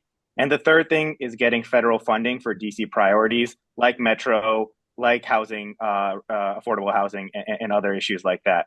So those are my priorities. In terms of the statehood fight, how are we going to make it happen, right? That's what people want to know. And what I have yet to see really from our movement is a clear forward-thinking strategy on how are we going to get the statehood bill passed. You know, we have only limited influence on what happens on a national level in terms of what the Congress looks like. But what we can do is, when we have the right Congress, do we in DC have the right strategy? Are we ready to push the statehood bill through? And that's what I think we've been missing a little bit from the statehood movement. So the #1 thing I'll do is make sure we all get on the same page and have a clear forward-thinking strategy. Here is how we're going to pass the statehood bill. Here is what DC Vote's going to do. Here's what the shadow senators are going to do. Here's what every single person in the ecosystem of statehood will do to make it happen. Thank you, Mr. Jain. Mr. Owolewa. Yes, thank you for that question. And one good thing about being in this forum with 3 other statehood activists is that we all get to agree on certain things that we've been doing for the past few years. I believe in terms of this role, we have to not only do things in the short term in terms of getting more senators to be on board with DC statehood, get more House of Representatives, Democratic representatives elected to support statehood. We also have to think about the long-term plan as well. The people who are running state legislative races right now are going to be tomorrow's Congress member candidates. We have to get them as well. That's why we went to West Virginia and introduced the DC statehood resolution. That's why we're going to Texas and doing the same thing, because we understand that young people being involved, future candidates being involved, is going to help us flip this conversation into something that's more viral. And instead of being a page 9 issue, it will be a page 1 issue. Thank you, sir. Any rebuttals or other remarks? Yeah, I've got just a clear rebuttal. Now, I've heard. Hold on, Mr. Kinlow. You're going to get 30 seconds and then, okay. Thank you. And Let me know. go right ahead. Okay, so I heard that there is no strategy, and I think it's clearly that there is a strategy and a path forward for DC statehood, and there has always been. But what we have lacked is just the investment. And that's what we need to work on. We need to make the investment and the commitment out in the states. We all see McDonald's. We all know McDonald's. We know all the products McDonald's has, but they tell you each and every day what you should be buying from them. We need to be doing the same thing about statehood. People are not going to act on our issue unless we tell them, unless we show them and show them again. And then we keep showing them why we need to be first-class citizens, and being a second-class citizen doesn't matter. And I'll add something as well, if it's okay, Calique and Ms. Johnson. You have 30 seconds. I'll wait for you. Okay, great. I think what I have seen, and what many people who I've talked to have seen, is that the different parts of the statehood movement aren't really working together in the way that they could or should be. And that has created problems where we have the mayor saying one thing and DC Vote saying another thing and the council saying a third thing. And I think one of the reasons we see that is because we're not all on the same game plan. And that's what I want to make sure we do, that we have somebody be a unifier in this position, and making sure everyone is working together from the same playbook. And I haven't seen that yet. And that's what I want to bring to this position. Okay. And Ms. LaJoy, I'm going to have to rebut that again. Wait, I have to.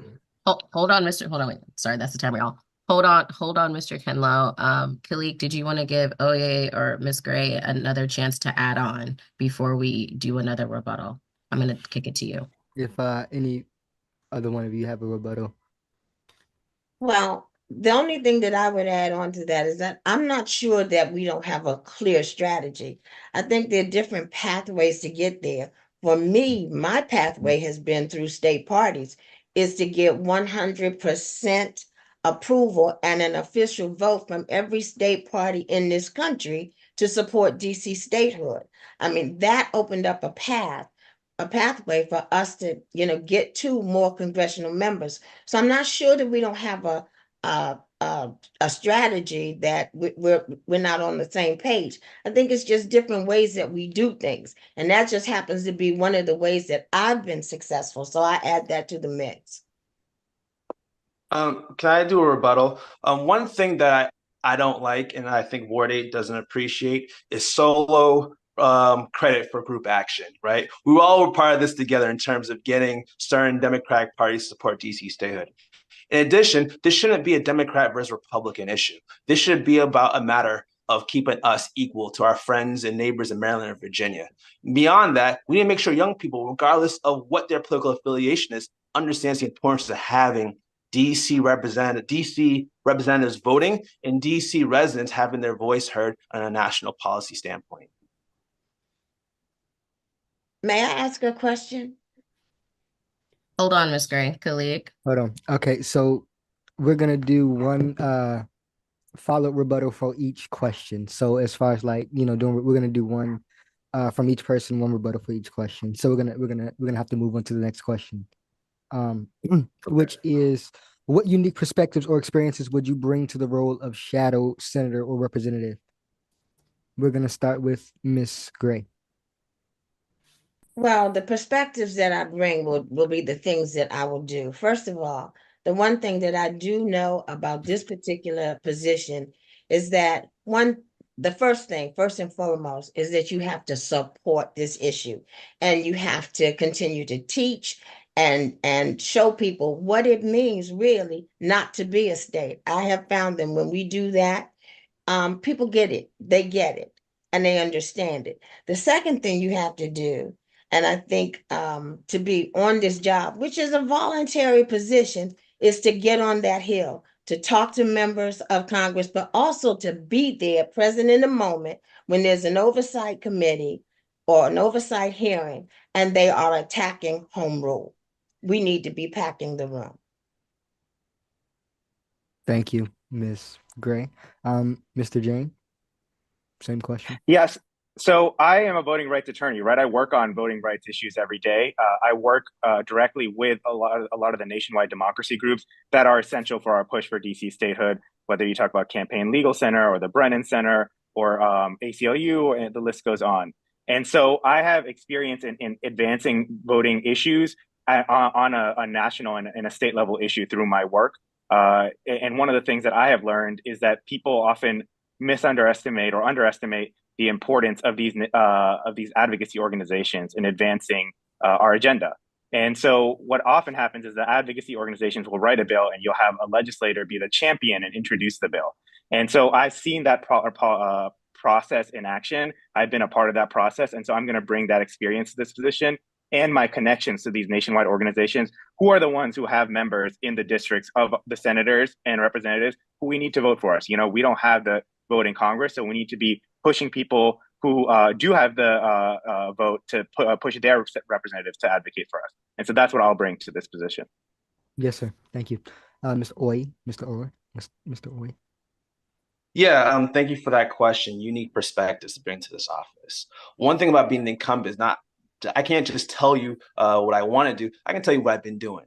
Here in Ward 8, we lead through service. We're not a lecture community. We're not going to do things based off of what is important to us. It's how you relate to the next person. Now, I could have just said, hey, we did a bunch of programs just because it's a great thing to do, but it also ties into statehood. Because DC is not a state, we're restricted in how much we're able to expunge records. So rather than just yell at people about why voting is important, we get to tell people about how it impacts their lives. Now, there's a conversation about me being on the Hill. I have relationships on the Hill. The reason why I was able to be on the Congressional Black Caucus panel is because Stephen Horsford knows who I am and respects what I do. Because Representative Plasker knows who I am and respects what I do. Because Don Beyer knows who I am and respects what I do. It's not based on how well I can speak on a stage. It's based off the impact we have in our communities and what we can bring to the legislative process. Thank you, sir. Mr. Kinlow.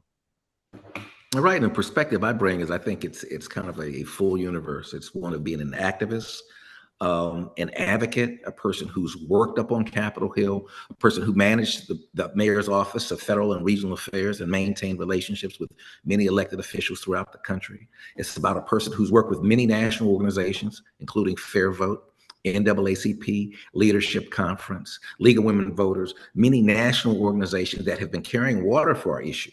So a person who's able to work through organizations, work with the elected officials to build a perspective, and a person who's worked on public awareness campaigns out in the states. I've worked with the party, the Democratic Party in Washington, D.C., and the Democratic Party in West Virginia to counter some of the things that Senator Manchin has said and build support in the state. So that's the perspective I build, kind of a worldly, a broader perspective that involves the people, the players, and the places. Thank you. Thank you very much, Mr. Kinlow. Okay. So any other comments? Actually, I do have a follow-up question for Mr. Oye. You have 30 seconds to respond to a follow-up question. You mentioned that we can tell people why voting is important rather than shoving it down their throat and yelling at them. My question to you is, why do you feel that people don't more so choose to vote nowadays? Well, when I've talked to people about voting, some of those who are reluctant to vote don't understand that how important it is. They're used to things not going their way. They're used to being told or talking to their elected official every 4 years, every 2 years when it's time for re-election time. Being a former ANC commissioner, I understand it's important to lead through your service and let it talk for you. The reason why I'm able to go into almost any neighborhood, regardless of what my background is, what my name is because I've been putting in the work. We've been going to classrooms, getting kids interested in science careers. We've been going to neighborhoods, talking to them about what they care about. And that has really transferred forward. And that's how someone with a different name can keep winning these elections. Thank you, sir. Okay. Any add-ons?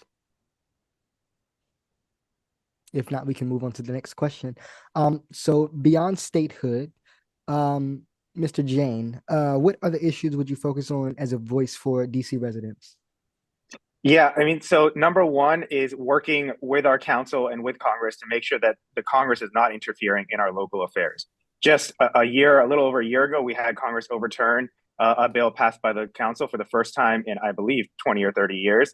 And so I will be number one thing I promise to anybody watching this is that I will advocate to protect any DC law from being overturned by Congress, no matter what my personal opinion is on the issue, no matter what the mayor's opinion is or any member of the DC Council's opinion is. So that's one of the main things that I'll be making sure I'm doing is working with the council and Congress to kind of be a liaison to understand what can we do to stop the Congress from getting involved in the first place. And if they choose to get involved, how can we make sure that they're not successful in overturning our local efforts? I'll say a second thing is making sure that Congress is working positively with DC and not negatively. Congress has for years prohibited DC from using our own local tax dollars to subsidize abortions for low-income women. They prohibited us from legalizing the sale of marijuana. Those are things I would work to get rid of. And I would work to get federal funding for things like Metro, which is facing a huge fiscal crisis and could really use some federal funds to keep our service levels that our city needs. You're on mute, Calique. Sorry. Thank you, Mr. Jain. Mr. Kinlow, same question. Okay, well, I think that it's a full-time job to defend democracy in Washington, D.C. And you're really going to spend a lot of time there because you've got a number of members of Congress who will always say something stupid about Washington, D.C. that will attack us on whether we have too many cameras and that maybe we shouldn't have those cameras, or our ability to tax cannabis, or a woman's right to choose. Right now, in this particular cycle of political theater, you've got candidates for president on the other side, I'm not going to mention his name, saying that he'd like to minimize Washington, D.C. and remove the Home Rule Act and put it under a local control. Well, that will be a full-time job. This has been almost a do-nothing Congress, and many Republican members of Congress have one of their top talking points has always been Washington, D.C., that they're not doing a great job. I think that we need to be on offense as well. You attack me in Washington, D.C., I'm going to attack you back in your state. I'm going to attack you back in your city. You talk about my crime, I'm going to talk about your crime. And I'll be very specific with it as well. So we need to be on offense. Yes, sir. Full-time job. Yes, sir. Ms. Gray, same question. Oh, the thing that I would do, one thing, let me just say this. I have to agree with Mr. Kinlow. This is a full-time job. It's a volunteer position, but it is a full-time job. And whenever there is a need to be to be on the Hill and to be in those oversight hearings, I will be there and try to pack that room with as many Democrats so that the GOP actually has to look us in our faces as they did on March 7th, 2 days after the council signed off on Secure DC. We had a representative from Congress to introduce a crime bill for DC and look me in the face and say, if DC can't control their crime, we will. We should have had that run pack, and I don't ever want to see something like that happen again with us not being there in full force to face them with what they do when they try to attack us. Yes, ma'am. Thank you. Mr. Oy. Yes, I would like to add that to that. I agree with everything that was said before, but it's not just about how much time you have, it's about how you use it. As Eugene earlier said, we've gone to West Virginia not only to write in a local publication about Senator Manchin, but also go on a radio station that he favors to talk about him. Because I'm not just talking to a conservative radio host, I'm talking to their listeners, talking to their voters. As long as we don't have awareness in all 50 states about DC statehood, then those Congress members can hide behind DC statehood. Even those that support DC statehood on paper may not have all the courage once it gets closer and closer and closer. So it's not just about today, it's also about the DC of tomorrow. Okay, thank you. Any rebuttals or other comments? If not, we can move on to the next question. Next question will be, how would you build coalitions and garner support from members of Congress to advance the cause of DC statehood and autonomy, especially across the aisles with Republicans? We can start with Ms. Gray. Thank you for the question. One of the things that happened with the GOP primary here in the district, it was the first primary that emphatically denounced Trump, which to me was opportunity, because that means that there are some like-minded Republicans who are probably for statehood who could work with Democrats. And it reminded me of a city council that we once had with Republicans, Dr. Jerry Moore, Carol Schwartz, Hilda Mason, who worked feverishly on behalf of our city. And so I think that there is possibility, and it certainly is worth trying. Thank you, Ms. Gray. Mr. Sorry, was that me? Yes. I didn't quite catch it. Okay, yeah. Yeah, I mean, I think it's an important question.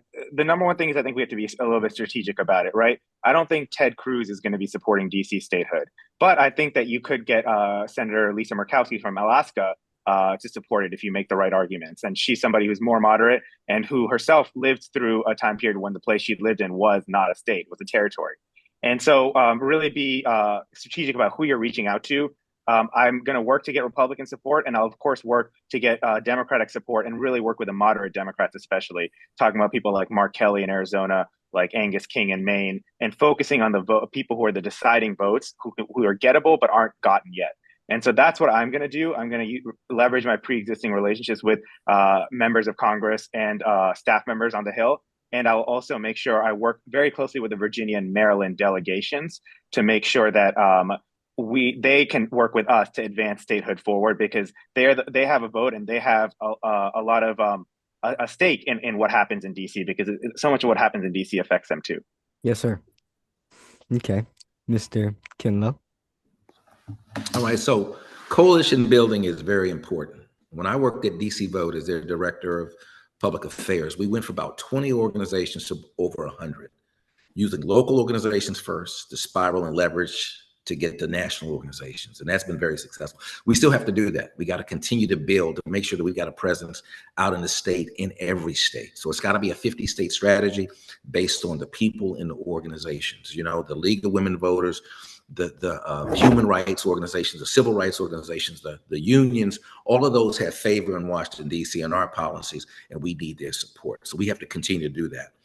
But we also have to cross enemy lines, right? When we go out to the states. That means talking to people we don't normally talk to. So over the last number of years, I've gone to, last 20 years, almost every Democratic convention to talk about DC voting rights and DC statehood. But I've also gone to the Republican conventions. I've gone with our shadow delegation. I hate saying shadow, but our statehood delegation. I've gone with our delegation, and I've also gone out with our mayor. So we need to do all of those things, but we need to cross enemy lines and be there in the states. Thank you, Mr. Kinlow. Any other? Yes, I don't think I've given my minutes. My apologies. I'm sorry. No problem, colleague. I know it's 4 people, so it's a little bit more than 2 from last time. Yes, coalition building is important, but the key to coalition building is not the who and the what, it's the why. It's telling people why DC statehood impacts them. I would not have been able to go to California and talk to folks if I didn't explain to them how more DC votes could increase water purity and infrastructure in their home state. We've done a lot of coalition building, not just with organizations, not just with members of Congress, but also with endorsing organizations. Common Defense, a veterans-led PAC, now asks people running for office if you support DC statehood. They're a nationwide organization. They would not have done so without us pushing for it. Another thing about reaching across the aisle, I've done so. Senator Roger Marshall's office, Senator Kennedy from Louisiana, they will only support DC statehood once we find a partnering state go with us, whether it's Republican, Democrat, whether it's slave or a free state. They're not just going to be the first Republican to jump on board with DC statehood. They're going to get trounced. So we have to do our job to make sure we get DC statehood as a priority, and then the Republicans will play ball and find their alternative solution to add their second state to it. Thank you very much, Mr. Oye. I do have a follow-up question for Mr. Kinlow. So considering the historical resistance from some members of Congress towards DC being a state, concerns about the city's unique status, how do you plan to navigate deeply integrated, ingrained ideology and effective sway opinions in favor of DC's autonomy? You know, I think there's a variety of fact patterns that can be used. One, I think that if you looked at polling over the last 10 years, arguments that have been very persuasive for most Americans have been on the tax issue. Taxation without representation is what? Is tyranny. That has responded. That makes people respond. So we've got to use that a little bit more. You got to use our veterans. We have veterans, people who fight and die in wars, yet they have no vote in Congress. The tax issue is very persuasive, and the veterans issue, we got to put them together with our student issues. And there's just so many more issues that we can use, and those are 2 that I would start with. And is it okay if I just add something, 30 seconds? Yes, I was going to ask you the same question. Yeah, I mean, one of the things that I've noticed is when you talk to people who don't live in DC and you explain to them what it means to lack statehood, they get it immediately. Unless you're talking to a very partisan Republican, every single person I have talked to is like, what the heck? You know, you guys don't have the right to vote and you're taxed. And so what the problem is, people just don't understand. So we need to get this issue in front of people. And I think when we get the issue in front of enough people, that is what is going to break the logjam, that they need to understand this is what it really means to be a resident of Washington, D.C. We are tax-paying American citizens who want the same rights that you have, and we just don't have them. And so I think that's where it comes down to. And if I can just, it's not quite a rebuttal, but just to add a little flavor to that conversation. Okay. Because it may help folk at home as well who don't understand that we in Washington, D.C. pay more taxes than 24 states. We in Washington, D.C. pay number 1 per capita in taxes. Most Americans are concerned about taxes. And so we've got a way to get into to talk to them. If we were a state, we get $3.2 billion more in Washington, D.C. That $3.2 million will go to our kids, it'll go to our schools, it'll go to our seniors, it'll go to our infrastructure. So we need to be fighting. We need to be fighting. And I think we can share that message with them and they'll understand. Okay, thank you. Ms. Gray, you have something to add? Yes, I'd like to add to it. I think that people do get it. But one of the things that I mean, it can be a very simple conversation. Once you tell people Congress doesn't take care of us, we take care of ourselves, yet they have the ability to tell us what we can do with our own tax dollars. It makes no sense. It makes no sense to anybody when we say that to them, and they get it and they support statehood. I find that more and more people do understand and they do support statehood. It's just an unwillingness to Congress because we all know if Thank you. DC gets statehood, have more districts. Yes, ma'am. Thank you. Okay. All right. So we're gonna move on with that question. Some people, including Republicans, have suggested the best way for us to receive full citizenship is through the state of Maryland. What is your stance on retroceding the district back to Maryland as an alternative to statehood? Mr. Jain. Yeah, I strongly oppose retrocession. And in fact, I have testified before the Maryland General Assembly to that effect. A few weeks ago, there was a hearing on a resolution that a representative Maryland had introduced saying that Maryland does not support retrocession and that there's no legal basis to deny DC statehood because of any claims Maryland might have on that land. And I testified in support of that resolution. I'm hopeful we can pass that resolution. The people of DC have been separate from Maryland for over, I believe now, over 200 years. Sorry, don't quote me on that, but it's been a long time, and longer than West Virginia has been separate from Virginia, longer than a lot of states have existed. We have our own culture here in DC. They have their own culture in Maryland. We don't want to be a part of them. They don't want us to be. They don't want us. There's no reason to force this unwilling marriage upon both parties. The only solution to our disenfranchisement in DC is statehood, and I will be 100% committed to statehood, and I'll oppose retrocession. Okay. Mr. Oye. Yes, thank you for that question. I wholeheartedly agree. I've knocked on doors in Southeast DC. I've knocked on doors in PG County. PG County doesn't want to be in DC, and DC doesn't want to be part of Maryland. Not only would it not work economically, not only would it not work culturally, it won't even work politically. The governor, the former Republican governor of Maryland, did not want DC voters to vote in his election. We are the smartest people in this country. We can vote our own mayor. We can vote our own council. Make our own decisions for ourselves. We do not need Congress to oppress us and interfere with our legal, our legislative process. We don't even have them do that in their own separate jurisdictions. We're safer than some of the Republican districts in Congress, whether it's Bakersfield, where our former Speaker of House resides in. And we have the tools, we have the people, we have the intelligence to make the best decision for ourselves. We need statehood to be able to have full autonomy, to have full control of our resources, and have a say on national matters. Thank you, Mr. Oye. Mr. Kinlow. All right, so this conversation really is kind of a false flag. And folk want you to think about this as a real option, but it's not. One thing that you hear people talk about is, well, maybe a constitutional amendment, one. That's not going to happen. And two, they want to talk about retrocession, and that's not going to happen. For retrocession to happen, really two elements need to occur. One, residents of the District of Columbia would have to say that they want to be a part of Maryland. In 2016, as a part of that election and as a part of the convention, residents in Washington, D.C. said they wanted statehood, which is not being a part of Maryland. And the citizens of Maryland, the number two, citizens of Maryland would have to say that they want us to come back. And that's not going to happen. We've worked very hard with Maryland. We've got folk on like Steny Hoyer. We've been down there. We're moving legislation and testimony in Maryland, and that's not ever going to happen. So when you hear these issues, people out in the world, retrocession and a constitutional amendment ain't going to happen, and talk about DC statehood. That's what we need to talk about. Thank you, sir. Ms. Gray.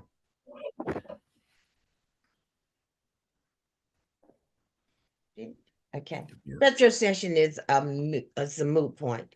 We don't want Maryland. Maryland doesn't want us. As a matter of fact, Maryland supports statehood for the District of Columbia. It's a moot point.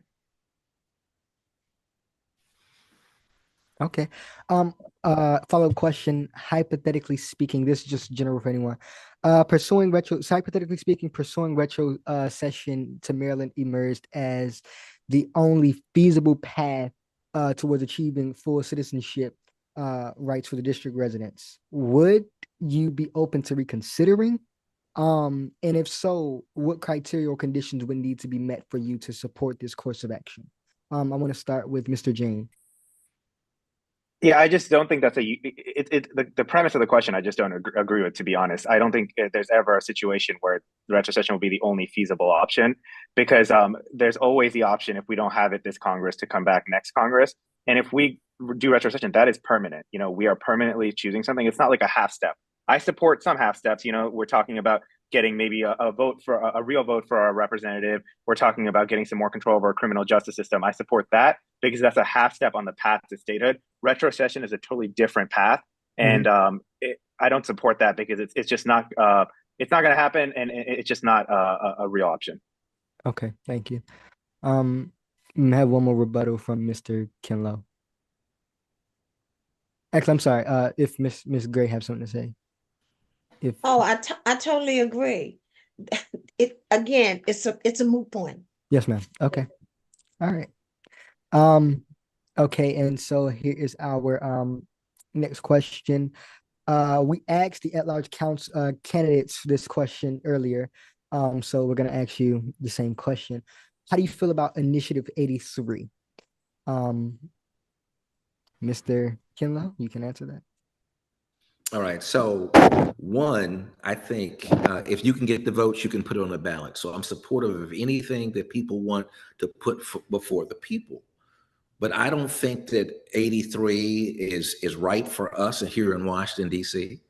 As a member of the Democratic Party in Washington, D.C. national, I know that our Ward 8 organization, which I'm a part of, has voted against it. I know that the Democrats in Washington, D.C. have voted against it. And I am not supportive of people joining a Democratic primary and weighing in that are not Democrats. Yes, sir. So you're talking about the CRB, Initiative 83. So I think that this is something that's not good for us here in Washington, D.C. I'm not persuaded that the experiments that have occurred in Alaska and New York are right for us here in Washington, D.C. And I don't want to be an experiment. So I oppose it. Okay. Thank you. My apologies. I meant to say it was 30 seconds, but Okay. Okay, I'm gonna ask Mr. James. I'm sorry, Calique. I thought that was a whole question.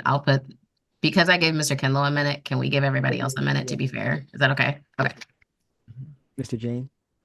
Yeah, I am a strong supporter of Initiative 83 for a couple of reasons. One, you look at the ranked choice voting aspect. Ranked choice voting benefits communities of color. It benefits communities just like here in Ward 8, because it makes sure that the person who's actually supported by a majority of the population is elected. You look in Ward 7, you have 10 candidates running. Somebody's going to win with 20% of the vote, and we don't know who actually the majority of people supported. Ranked choice voting would avoid that.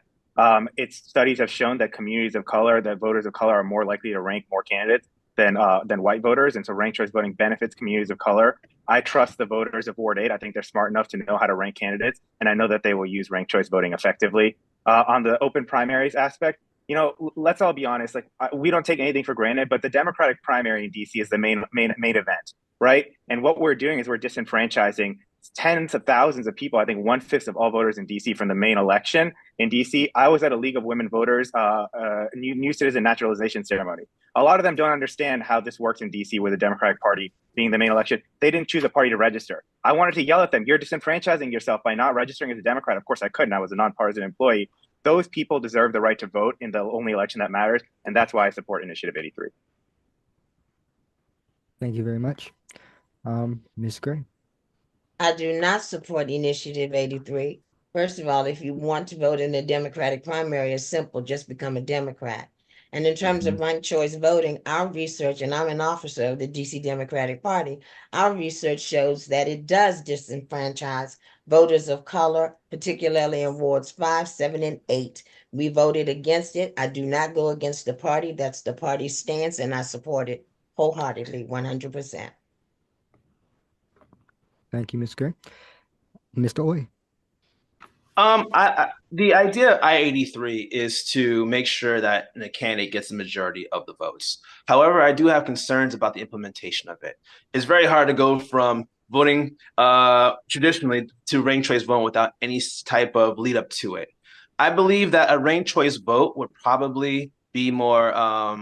I think I will be more willing to support that on the ANC level, given that there's oftentimes 2, 3, 4 candidates, especially in those elections, and it will give people, especially in Ward 8. When I was my first race, I was with 3. I was in a seat, a race of 3 people. That opportunity to learn the process. I think when we saw what happened in New York, we saw that someone wasn't even elected mayor for a few days, and I believe that with ranked choice voting, there's an opportunity to really educate all DC residents about what this process is.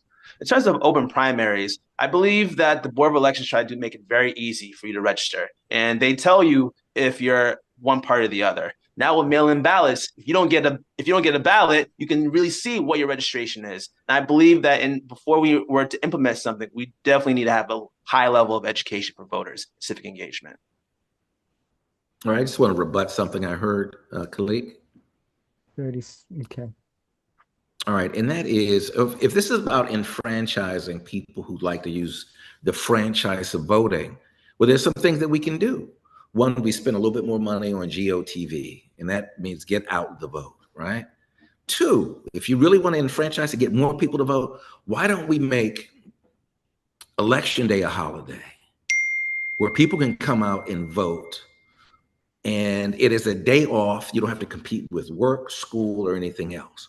Those actions right there will enfranchise a majority of folk because it makes voting easier. And your goal is to remove barriers. That will remove barriers. Can I just add something as well, Calique? Yes, sir. Yeah, I mean, I agree with everything Eugene just said. I mean, we can do all of that, and we can support in ending disenfranchisement for independent voters in our primaries.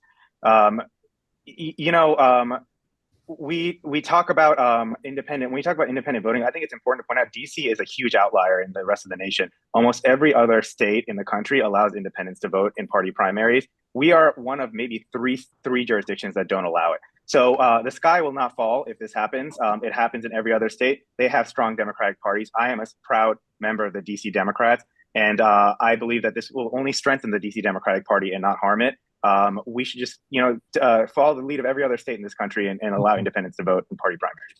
Okay, thank you, Mr. Jain. Are we only allowed one rebuttal? Is that the rule? We have to. This is a Democrat organization. We're talking about independence. I just have to say that I stand with Democrats on this. Yes, sir. All right, so we're gonna have to move forward to our next question. You'll be given 30 seconds each for this question. And we're gonna start with Mr. Oye. How would you work to involve and engage DC residents, particularly youth here in Ward 8, such as myself, in the statehood movement? 30 seconds. Absolutely. We have to invest resources. I'm proud to have been involved in the DC Statehood Essay program that Phil Pinnell and ACC has championed for the past few years.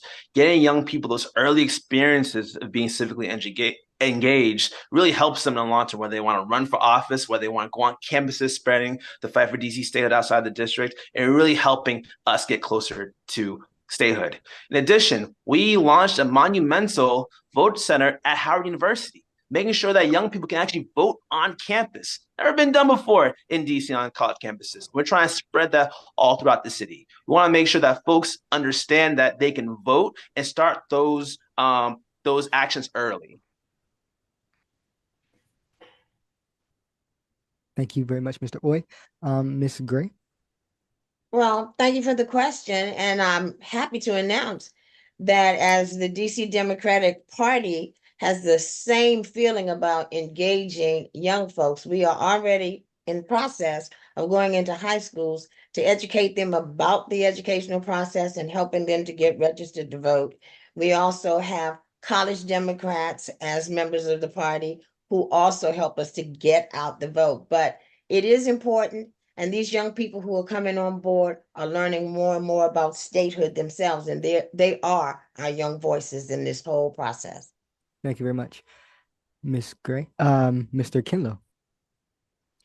All right, so young people are and have been a part of every movement. We see the activism now in our newspapers and on TV every day. You see how many young people are active on issues that move them. We saw it 30 years ago in South Africa, and we need to get more engaged now. I've been a part of a team that helps support grants for young folk, including the Anacostia Coordinating Council. I've been out there supporting organizations like Students for DC Statehood, to build momentum and build awareness out in the states. And I think that we still have a lot of work to do to get all of our students who are here in Washington, D.C., so when they go out into the country, they can share their message. Yes, But we sir. can do more. Yes, sir. Thank you very much. And Mr. Jain. Yeah, I mean, I have two thoughts on this. One is that I see a lot of the same people at statehood rallies and events I go to, which I do go to all the time. It's all this, a lot of times you see the same people, and so we need to expand the group of people who are going to these events. And one of the ways to do that is through things like educational campaigns of our young people, especially in Ward 8, going to schools, talking to the seniors in the classes. And I really want to commend Rep. Oye because he's been doing a lot of this work, and I want to keep work with him to continue doing that. And the second thing I'll say is that a lot of people don't get involved because they don't understand why statehood matters. What does it mean to me for DC to be a state or not be a state? And so we need to explain to them why it matters that crime is higher in DC because we're not a state, because we have a messed up criminal justice system, and connect it directly to their experiences. Yes, thank you. And here is a quick follow-up question.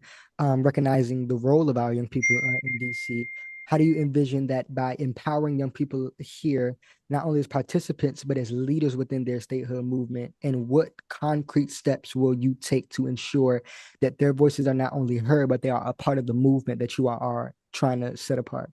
I want to ask that to Mr. Jain. Yeah, I mean, I think that what we need to do is we have something called the statehood table where we have people meet who are part of different statehood organizations to talk about how to move the cause forward. And we need to make sure we have more people in that attending those meetings who are part of the organizational, grassroots leader efforts to advance statehood. And if we can get more young people in Ward 8 directly involved with statehood and being part of those conversations, not just showing up at events, but really guiding and leading the path forward for us. That's what I would like to do and make sure we have that organizational apparatus in place. Thank you very much. Okay, so now we're going to have the closing statements from each of you. You all have 1 minute to do so. And yeah, so we can start with Mr. Oye. First of all, Calique, I want to say thank you for not only leading this panel, moderating here, but also moderating the earlier debate. I want to thank you all here at Ward 8 Dems. I see my friends LaJoy, Troy, Phil, and members on this panel who are really taking it to the next step. Being in Southeast Washington, D.C., is not just about how you spend your time or how much time you have. It's really about how you impact other people, how you platform other people, how you take this seat from the shadows to the next step. And I'm very proud to do so. Whether it's our DC statehood rallies, whether it's going to Congress, whether it's bringing Congress to some of our events, it's really been something that has been tantamount to what we've done in this role. I ask for your vote. I ask for you to share what we've been doing in this office with your friends, because the more people that know about this role, the more successful we'll be, the more we'll be able to make DC statehood a reality. And I thank you so much for allowing me to be here. I thank you so much for allowing the spotlight to be here. And more importantly, for using Ward 8 values to take this level to the next. It's not about what the mayor can do, what the council member can do. It's how each and every one of us can make this city safer and more fair. Thank you. Ms. Gray. All right, thank you. I am asking for your vote because I'm already on the job and can document my work. Please go to lindagraydc.com. We need to have a representative that has the available time to go on the Hill as defined in our New Columbia Commission, who has talked to Congress folks, who have talked to the President of the United States, who involves Democratic parties across the country to support DC statehood. And finally, I want to remind everybody that what happens with us, particularly with women, the assault that women suffer through all across this country, we need more women in office all across this country. There has not been a woman in this position since 1993. And so we need someone who is available, who will work to try to flip Congress, to try to stabilize and maintain Democratic control in the Senate and get one more shot at statehood. Thank you. Thank you very much. Mr. Jain.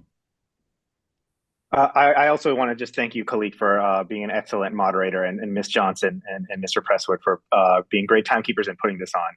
So my name is Ankit Jain. I'm asking for your vote on June 4th for Shadow Senator. I am a voting rights attorney. I'm doing this work because I truly believe in democracy. This position, I'm running for this position as an outgrowth of everything I've been doing in my entire career to advance democratic rights forward. And I don't take democracy for granted. I grew up as the son of immigrants whose dad had to get sleep outside overnight outside his local immigration office to get a green card and get on the pathway to a vote. And my dad worked too hard to gain that right to vote, to see his son lose that right just because he decided to cross the river into the city. So I will be dedicated to this cause. I'm 100% committed. I'll show up every day and work hard. And I'm somebody who has the vision and experience to get what we deserve out of Congress, but also brings that new perspective, not stuck in some of the status quo thinking. I'll make sure that we advance statehood forward. And I hope you'll vote for me on June 4th for Shadow Senator. My name is Ankit Jain. Thank you very much. Thank you. And Mr. Kinlow. All right. So first of all, I want to thank all my Ward 8 neighbors and my Ward 8 team and all the statehood activists for being here to see us have this conversation. I've got two personal asks. One is personal, but the larger one is that I need everyone who's involved and can hear my voice to be involved in the statehood movement, because statehood is not about me.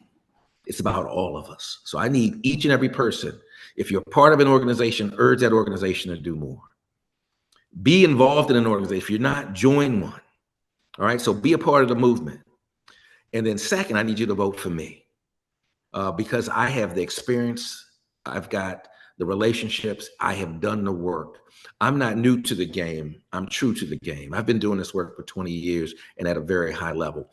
When people didn't even think about statehood, now it's sexy. Everybody wants to talk about statehood, but we've got a lot of work to do. And I am your guy, Eugene Kinlow. Vote me on June 4th. Thank you. Thank you very much, Mr. Kinlow. Thank each and every one of you for coming on here, taking the time out of your day to speak with us and give information to the Ward 8 Democrats about who you are, your vision for Ward 8, and how you can help us and assist us with moving forward and making DC a state. So once again, we appreciate you and we applaud you on today. We thank you for being here.